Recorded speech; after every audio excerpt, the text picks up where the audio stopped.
Hallo zusammen, Veggie is back in the kitchen und heute machen wir zusammen etwas, das ihr jederzeit für eure Familie kochen könnt. Heute zeige ich euch, wie man ganz einfache und feine Omeletten macht. Für die Omeletten braucht ihr 2 Teelöffel Backpulver, dann 2 Prisen Salz, 6 Deziliter Hafermilch oder Sojamilch, dann 300 Gramm Mehl, das habe ich dann schon in so eine grosse Schüssel tun, die ihr auch braucht. Dann so einen Schwingbesen, wo wir das alles ganz schön durchmischen. Und ich brauche noch ein bisschen Rapsöl. Es wäre gut, wenn es Rapsöl wäre, weil das ist nicht so geschmacksverstärkend. Also wenn man das anbrötet, schmeckt es nachher nicht nach dem Rapsöl. Gut, dann legen wir am besten gleich los. Als erstes tue ich mal die 2 Teelöffel Backpulver mit dem Mehl vermischen.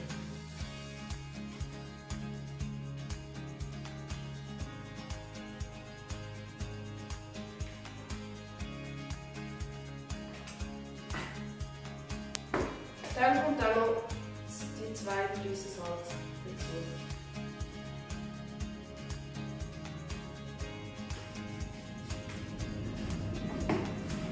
Auch das wird vermischt.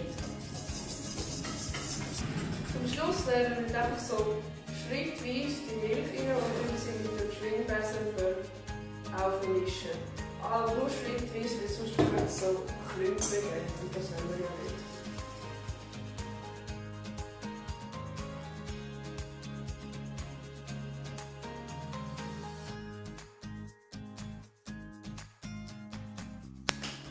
Wie viel Grad soll ich den Ofen vorheizen? Als nächsten Schritt tun wir euren Ofen auf etwa 50-60 Grad vorheizen, weil dann können wir nachher die Omeletten, die wir schon gemacht haben, die wir schon angebrötet haben, in den Ofen tun, damit sie nicht kalt werden. Euer fertiger Teig sollte nachher etwa so aussehen. Also schön flüssig sollte er sein. Wenn er nicht so flüssig ist, würde ich noch ein bisschen Milch tun. Dann nehmen wir 2 bis 3 Esslöffel Rapsöl und die in eine Pfanne erhitzen. Wenn das Öl heiß ist, braucht ihr noch so einen Schöpflöffel, der so schön innen gerundet ist, damit ihr euren Teig nehmen und da in Mehl gießen. Das mache ich jetzt gerade mal.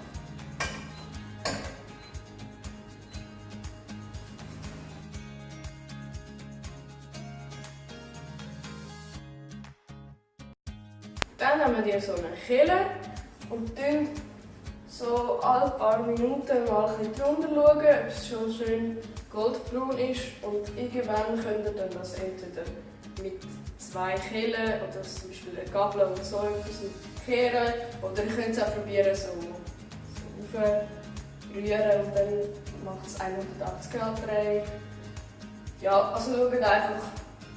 Dann müsst ihr es kehren und wieder schön anbröteln. Dann könnt ihr es auf den Teller tun und offen tun.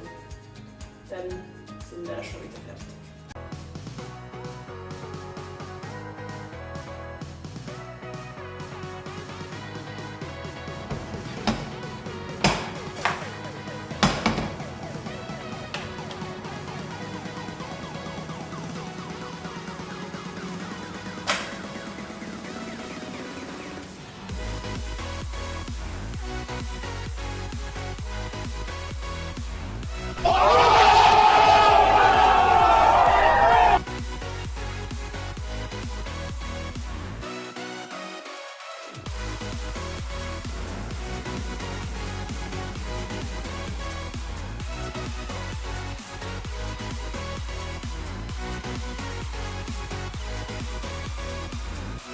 Das war es mit dem dieswöchigen Video.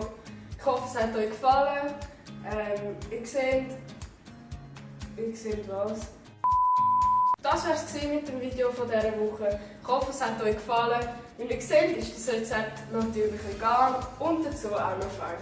Wir sehen uns in der nächsten Woche zu einem weiteren Video von mir.